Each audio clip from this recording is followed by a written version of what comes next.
Bonjour à tous, j'espère que vous allez bien. On se retrouve aujourd'hui pour l'une de mes vidéos préférées de la fin de l'année. On va faire le point sur tous mes achats luxe de l'année 2023, vous l'avez vu dans le titre. C'est maintenant des vidéos que j'aime bien faire chaque année, faire un petit bilan entre tous les unboxings, les revues qu'il y a eu, voir un peu ce qui a été ajouté à ma collection. Donc on va commencer tout de suite, c'est parti. Alors je vais vous présenter les articles par ordre chronologique d'achat tout simplement, et on va commencer par le collier que j'ai juste ici. Ne vous inquiétez pas, je vais vous faire des plans zoom. Il s'agit du collier O'Kelly de Hermès. Alors je ne l'ai pas exactement acheté en 2023, je l'ai acheté fin 2022 mais toute fin, et il n'était pas dans la vidéo bilan de 2022, donc du coup je l'inclus dans celle-ci. Je l'ai acheté juste avant l'augmentation des prix. Donc c'est le petit collier avec le cadenas et une pièce en cuir. Donc moi j'ai choisi la couleur argentée et la pièce en cuir en couleur étoupe, qui est mon coloris préféré chez Hermès, si je puis dire, en termes de cuir. Donc j'aime beaucoup ce collier. Je vous en avais parlé, il y a des vidéos individuelles pour chacun des articles, ou alors ça va arriver pour les derniers venus dans ma collection. Mais je l'aime beaucoup. Alors il tourne pas mal, hein, c'est un collier, ouais, il fait que tourner, bon ça fait partie du truc, mais je l'aime beaucoup et je l'ai beaucoup porté cette année, donc c'est vraiment un achat que j'apprécie. Pour tous les articles, je vous mettrai les références exactes dans la barre d'information, les liens si je les trouve, et les prix, donc les prix auxquels j'ai payé les articles et les prix actuels, parce que ça ne fait qu'augmenter. Et pour Hermès, ça va encore augmenter en début d'année 2024, comme tous les ans. Donc on a une belle augmentation pour ce collier que j'avais payé 290 € et qui en 2022 était vendu 325 € quand même. Ensuite, je la range quand même dans la catégorie luxe, ma montre Tissot que j'avais eu en cadeau de Noël de l'année dernière, donc pareil, mais je vous l'avais pas présenté. Donc c'est la montre Carson Premium Lady. Voilà, je l'adore, je la mets tous les jours, tout simplement. S'il y avait bien un achat que j'ai rentabilisé, c'est celui-ci que je porte au quotidien. Et vraiment avoir une belle montre de luxe ou de marque haut de gamme, Tissot c'est quand même pas rien, c'est quand même une montre suisse. Bon voilà, oui, c'est pas Cartier et compagnie, mais c'est vraiment super parce que enfin vous allez la mettre tous les jours. Ou je trouve que c'est pas mal d'avoir une argentée, une dorée. Bon, moi j'ai seulement une argentée, peut-être qu'en 2024 je m'achèterai aussi une montre dorée pour pouvoir varier. Donc voilà, moi je suis très satisfaite de cette montre. Vous avez été beaucoup à me demander des retours sur la qualité, on avait échangé sur Instagram, donc je vous fais un retour rapide ici. Nickel, franchement elle a pas pris de rayures plus que ça, alors que vraiment je la porte tout le temps, elle fonctionne parfaitement, j'ai même pas encore changé la pile, tout va bien. On poursuit avec un autre bijou de chez Hermès que j'avais acheté juste avant l'augmentation des prix. Je sais pas si je l'avais pas acheté genre le 30 décembre, je sais plus, mais vraiment c'était juste avant. Il s'agit de cette bague, la bague chaîne d'encre Twist. Donc je l'avais acheté pour aller avec la chaîne d'encre classique que j'ai à l'autre main, et c'est vraiment le duo de bagues que j'ai porté aussi quasiment tous les jours. En tout cas si je sors je mets mes bagues, en général à la maison un petit peu moins, mais je l'aime beaucoup. Elle est un petit peu plus imposante que la chaîne d'encre classique, elle est quand même très confortable, elle est pas non plus trop grosse. Pour moi j'ai des doigts fins mais très longs, donc voilà, il faut pas non plus que ça prenne le dessus. Je l'aime beaucoup, franchement je suis très contente des bagues Hermès en argent. On me demandait des retours, je les trouve pas rayées plus que ça. Après je suis pas là à la loupe à regarder non plus, mais pas plus que ça. Il faut les nettoyer parce que comme il y a je sais pas comment dire, des motifs, des trucs un peu géométriques, il y a des petits coins, surtout celle-ci, faut nettoyer entre, des fois avec un petit cure-dent, etc. Ça reste des bijoux en argent, mais moi honnêtement je suis pas du tout déçue. Je trouve qu'elles ont toujours leur éclat, alors que je les nettoie mais je les nettoie pas chaque semaine non plus. Enfin vous le voyez, voilà, elles sont vraiment impec, donc très contente. Donc elle aussi a une petite augmentation. Moi je l'avais payé 470 € quand même, et elle était à 505 € en 2023. On continue avec le premier sac que j'ai acheté cette année de luxe. Je vous ferai aussi une vidéo bilan de tous les sacs que j'ai achetés en 2023, toutes marques confondues, toutes catégories. Aujourd'hui on parle du luxe. Il s'agit de la pochette à chaîne Triomphe de Céline, qui est un sac du coup que j'ai acheté neuf, une nouvelle fois revue disponible sur mon blog et ma chaîne YouTube. Si vous voulez plus de détails, n'hésitez pas. C'est vraiment une très belle pochette que j'apprécie énormément. C'est une pochette qui a pris également en prix vraiment très rapidement, parce que quand elle est sortie elle était seulement, si je puis dire, à 1300 € et aujourd'hui elle est à 1650 €. C'est sûrement un produit qui va encore augmenter, donc voilà, à voir aussi peut-être en seconde main, si maintenant qu'elle a été un petit peu plus vendue on peut la trouver à des prix plus intéressants. Je vous avoue que j'ai pas été vérifiée, mais je suis aussi contente d'avoir fait un achat neuf chez Céline, de pouvoir tester le site, le service client. J'achète énormément en seconde main, et toute ma wishlist pour l'année prochaine, enfin je vais privilégier bien sûr la seconde main, mais assez contente quand même d'avoir pu m'offrir cet article neuf. Pour l'article suivant, il me semble que je l'ai acheté à peu près au mois de mars. Je vous en avais parlé, j'avais fait une vidéo les articles de luxe qui m'ont déçu, et ben ce parfum en fait partie. Donc c'est le parfum Spell on You de Louis Vuitton. Je vous avais fait un unboxing quand je l'avais acheté, j'étais hyper contente.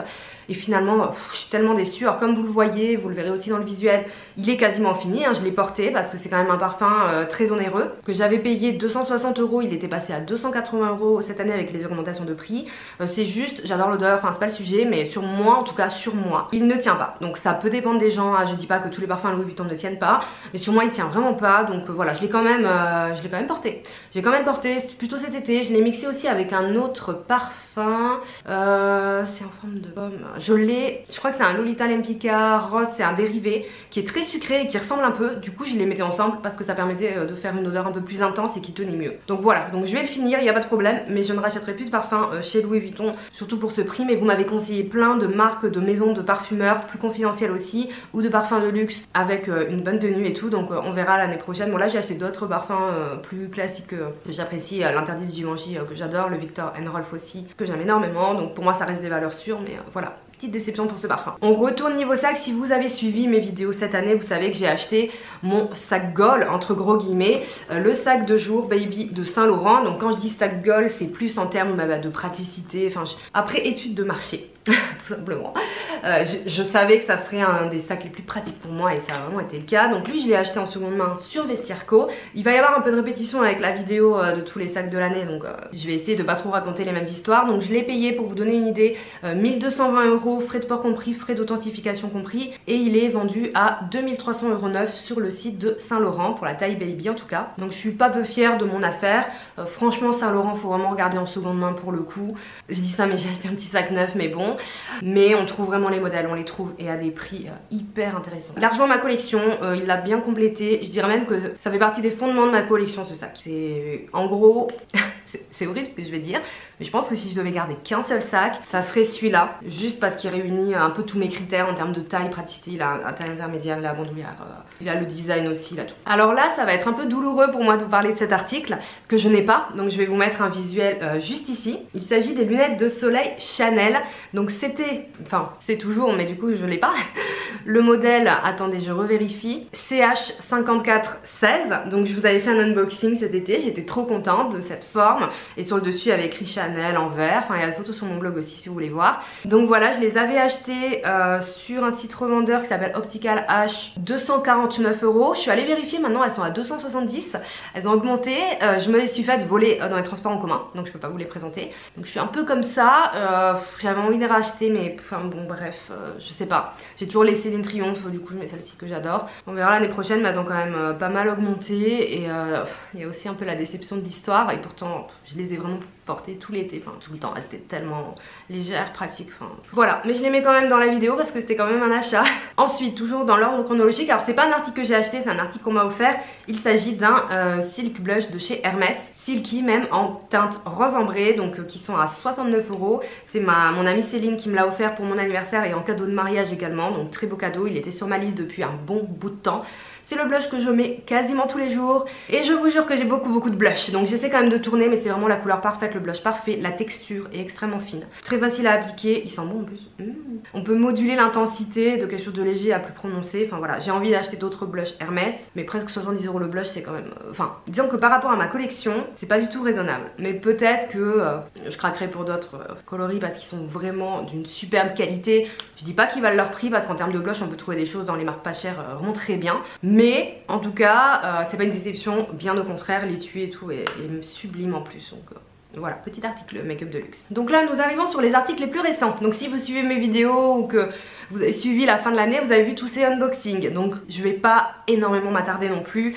La petite pochette Gabi de la maison Saint Laurent que j'ai pris en coloris kaki, qui est Dusk Down, non, quelque chose comme ça, avec la bijouterie hors vieilli, que j'hésitais beaucoup à garder pour le petit format, mais en fait je l'ai gardé, franchement je l'adore, je suis hyper contente. Donc ça pareil, c'est un article que j'ai acheté neuf avant que les prix augmentent, donc je l'ai acheté 990 €, elle est maintenant à 1100 €. Comme pour la Céline, il ne faut pas traîner quand ces articles sortent et qu'ils ont des prix attractifs, parce qu'après en fait du coup là je trouve qu'elle est beaucoup moins attractive au niveau prix. Ceci dit, j'en suis ravie, je suis très contente qu'elle soit dans ma collection. Je trouve que ça ajoute vraiment quelque chose, que ce soit au niveau du format, parce qu'au final je l'ai quand même pas mal utilisé. Voir la revue si vous voulez des détails, et la couleur kaki c'est un très bon choix. Voilà, j'aurais pris la noire, j'ai hésité. Vous voyez avec le sac Céline ça aurait vraiment fait doublon, donc aucun regret, vraiment zéro regret. Je suis hyper contente de tous les articles là, de fin d'année que j'ai acheté. Je me suis vraiment lâchée, hein, on va pas se mentir, mais je suis vraiment très satisfaite. Chez Hermès de nouveau, l'écharpe Kazakh Love Story en cachemire, noir et beige top comme ceci, que je vous ai également présenté, dont je suis aussi extrêmement satisfaite parce qu'en fait depuis que je l'ai, je la mets chaque jour, à chaque fois que je sors, le cachemire est doux, elle tient chaud. Alors pour l'instant elle a pas peluché, alors elle prend un peu la poussière, hein, surtout que moi j'ai un chat, bon elle se frotte pas dessus mais elle est noire et blanche, hein, donc de toute façon que je mette du noir ou du blanc, enfin couleur claire, couleur foncée, on voit ses poils. Donc voilà, je passe mon petit rouleau, je ne passe pas le rasoir à bouloche parce que je pense que c'est fragile et pour l'instant elle a pas aucune bouloche, alors que vraiment pour le coup je la mets tous les jours. Et même au niveau du cou, vous savez souvent quand on met l'écharpe là avec le frottement du manteau et des cheveux, c'est là où ça bouloche, et pour l'instant pas du tout, alors que vraiment j'ai porté tous les jours. Après j'ai pas 6 mois de recul sur l'écharpe non plus, mais voilà, très élégante, à un prix assez correct de 350 €. Je trouve ça correct en fait quand même pour Hermès. C'est cher, mais voilà, je l'aime trop avec les chevaux, les motifs géométriques de l'autre côté. Et elle est réversible pour le côté un peu plus beige, mais moi j'aime bien la porter plutôt dans ce sens. Avant-dernier et dernier sac, le cabas Saint-Louis de Goyard qui a rejoint ma collection, que j'utilise au quotidien du coup pour aller bosser, même le week-end en fait, enfin pour faire une course. Incroyable, il est incroyable. Donc il y a toute une story time avec ce cabas. Moi je l'ai payé 1400 € en seconde main, si je puis dire, semi-seconde main. Il est vendu 1500 € neuf. Les prix vont augmenter également l'année prochaine. Après sur le site Goyard il n'y a pas les prix. Moi j'avais récupéré les prix dans la vidéo de Jen, de la chaîne YouTube bleu.jen, qui avait affiché les prix 2023, donc c'est top. Incroyable, franchement incroyable. Donc oui, je vous parle du Saint-Laurent. Si je devais garder qu'un seul sac, je change toujours pas d'avis, mais le sac que j'utilise vraiment le plus et que je vais utiliser le plus en fait au quotidien, en complément des petits sacs, ça sera ce cabas. Incroyable. Vous avez vu le unboxing que je vous avais fait, vous êtes nombreux à m'avoir dit mais on sent à quel point t'es heureuse de l'avoir trouvé, et c'était vraiment ça pour le coup. Et même quand je le regarde encore, vous voyez, je suis un peu je sais pas quoi, je suis toute excitée, je l'aime trop. Je l'aime trop. Et le dernier achat que j'ai fait en 2023, luxe et pas des moindres quand même, il s'agit de la ceinture Kelly de chez Hermès. Très difficile à avoir, très désirable cette ceinture. J'ai eu de la chance d'avoir l'info par Mademoiselle Tweet sur Instagram du réassort, donc j'ai pris en top et bijouterie rose gold. Unboxing dispo avec un peu story time et je vous parle un peu de la qualité et de tout ça. C'est une ceinture du coup qui est totalement ajustable parce qu'il n'y a pas de trou, donc on peut la régler à sa taille facilement. C'est pour ça qu'elle m'intéressait énormément. Je l'ai payée, vous savez quoi, j'ai même pas envie de le dire parce que c'est une fortune pour une ceinture, j'en suis bien consciente. 850 €, je pense que c'est une ceinture qui va dépasser les 1000 €. Peut-être pas en 2024 mais au moins en 2025, voilà. Donc ça reste, c'est pas un investissement parce que si vous allez me tomber dessus en me disant mais non c'est pas ça les investissements, mais c'est une ceinture qui augmente et qui sera en plus cher en seconde main, donc ça reste une valeur sûre de chez Hermès. J'étais pas sûre quand je l'ai acheté parce que je me disais tu mets pas tant que ça des ceintures, Nani, voir la vidéo sinon vraiment je vais vraiment m'étaler. Et en fait déjà elle est tellement belle et en plus je l'ai quand même payé tellement cher que croyez-moi je la mets. Et j'essaie de la mettre en la rendant visible parce que moi j'expliquais dans la vidéo, je mets souvent mes vêtements dessus les ceintures, je rentre pas trop mes trucs dans les pantalons par rapport à ma silhouette, je suis pas fan, mais là j'essaie de rentrer un peu devant pour qu'on la voit, enfin que moi-même je la vois en fait, parce qu'il y a écrit Hermès nulle part et honnêtement personne m'a fait de commentaires vraiment sur cette ceinture, positif ou négatif, hein, c'est pas le sujet, mais on dirait t'as une ceinture Hermès, donc elle est quand même confidentielle. Mais moi c'est vraiment mon petit plaisir quand même de la porter, même quand j'ai pas besoin de ceinture à certains pantalons, je la mets juste pour le plaisir. Donc voilà, quand même très contente et un petit peu fière aussi d'avoir pu mettre la main dessus parce qu'on est toujours un peu dans le Hermès game, toujours compliqué d'avoir certains articles, donc il y a un petit peu ce truc de satisfaction d'avoir réussi à obtenir un article rare. Voilà, je sais ça peut paraître un peu stupide, mais si vous êtes un peu comme moi et que vous appréciez les mêmes articles et que vous aimez aussi Hermès, je pense que vous allez me comprendre totalement. Voilà, c'en est tout pour mes achats luxe de l'année 2023. Il y en a quand même pas mal, hein.